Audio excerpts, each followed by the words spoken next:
Hey everybody, this is Lauren. We wanted to do a meet and greet, so to speak, with the various genus that we have in our collection, and this video will feature Brachypelma. We have 4 specimens of Brachypelma. We have albopilosum here, that's the Honduran curly hair. We have boehmei, that's the fire leg. We have a little smithi in it there, and then we also have a little Brachypelma vagans, and so we're happy to give you a little bit of a look-see at them. And I'm videoing by myself again. My husband works nights. Give you a shot of Bedhead. Bedhead is our Brachypelma albopilosum. He's our Honduran curly hair, and this is him right here. Let me get them out of the way of the computer lighting. That will help a little bit. There we go. Yeah, so this is Bedhead, named such because his daily hairdo looks like mine when I get out of bed in the mornings. Just had a molt about 2 weeks ago. I believe we have a suspect male here. Little ventral shot for some boy bits, or we at least think are boy bits. And yeah, this he looks kind of monstrous there, but he's actually pushing 2.5 inches. And that's if he's really stretched out, so probably more like 2.25 if we're going to be really honest about it. But he's right here, and I'm not going to open the container because he's been running laps.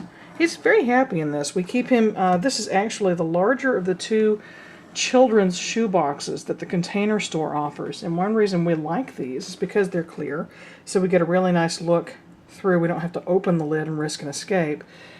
And then also we like them because they have pre-machined holes in them. So you can see them here and then back here on this side. They also have them there. So if we set the tee up with a little hide and some cocoa fiber, this is Eco Earth, and then a little dish of water, they tend to do just fine. Now, Bedhead ate a couple of days ago, so there won't be anything fantastic about that, or fun, or gory, or, you know, no gut-wrenching violence and death. Just a little tea hanging out on the side of his enclosure. And we're not sure why he's there tonight, but that's just what he's doing. He's normally quite satisfied with his digs, as it were. He's webbed up over here quite nicely, and he does like to hang out inside of his little hide. It's a pretty nifty little thing. Those are those little 1-inch, or those are 1-inch or 2-inch, something like that. Anyway, the little miniature flower pots that you can get at hobby stores. So there's Bedhead, and let me turn off the flashlight real quick. Nice pop-up that nobody else needs to see because I don't want to see it either. And then here is, excuse me, 2 teas that we got today. This is our little boehmei. This is a juvenile that we opted to buy. We don't mind getting spiderlings and raising them, but we're not having the best of luck with terrestrials. So we on the little tinies. So we just decided to go, you know, with one like this that's so popular and can be pricey.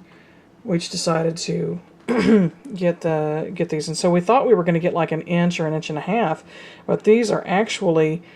Both of these are much larger than we anticipated. We got this from Paul Becker at Pet Center USA. I think it's petcenterusa.net. But this is our little Brachypelma. Family name is Kamatogami, which is a Japanese fire goddess actually. And so we're I guess we're wishful sexing on the tarantulas. We're really hopeful for females because we'd like for them to last a long time and be with us for a long time. So there's that baby. Oh, no, we looked at Bedhead already and went backwards. The other nice thing about these containers is they stack up very well. And so that, you know, we're limited on shelving. We pretty much have, you know, you know, a couple of shelves right there and then the top of a cabinet, and that's it. So we're having to make do with what we've got. Here is our little bee smithi. Back out just a tad. Well, she likes her little hide. I'm hoping, has eaten. It looks like she has. Both the boehmei and this little smithi came this morning, and so we gave them some time to, get used to their enclosure. This also is like that shoebox I was talking about. One of the things that we like to do, especially for the terrestrials, is, when we're putting the hide in, the little half coconuts are cute. We like those. But we also, we like things that are going to look more like, hopefully, what they might stumble across in their environment. And so what we did here is we took a piece of cork bark and using really, really dry eco earth, what we did was we set the cork bark in where we thought it might look good, so they had a lot of space there, a lot of place to hide. They can web up in there a little bit if they want. And they've also got places to walk around because we want them to have, places to move.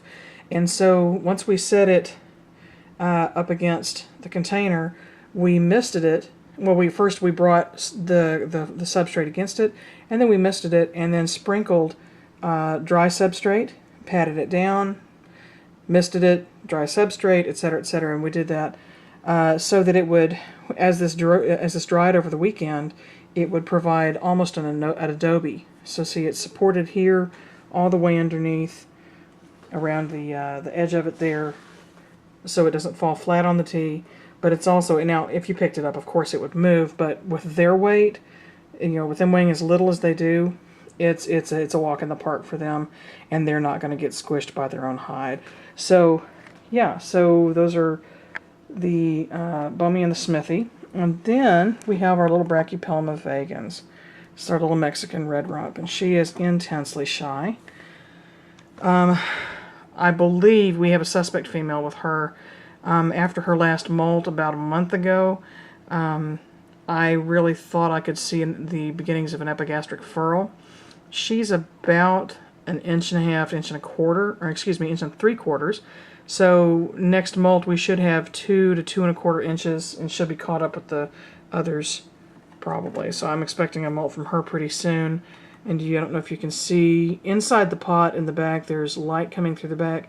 She uses the fraction portion of the pot to get in and out, and promptly burrowed up the front. So we don't have any kind of a good shot of her, but I promise she's in there. So that's our brachy collection. We have bedhead, our albopilosum, our hunter and curly hair.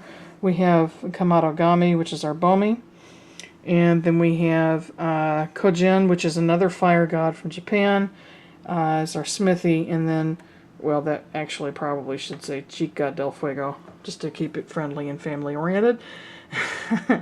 So these are our brackies. Please like and subscribe. We appreciate your support.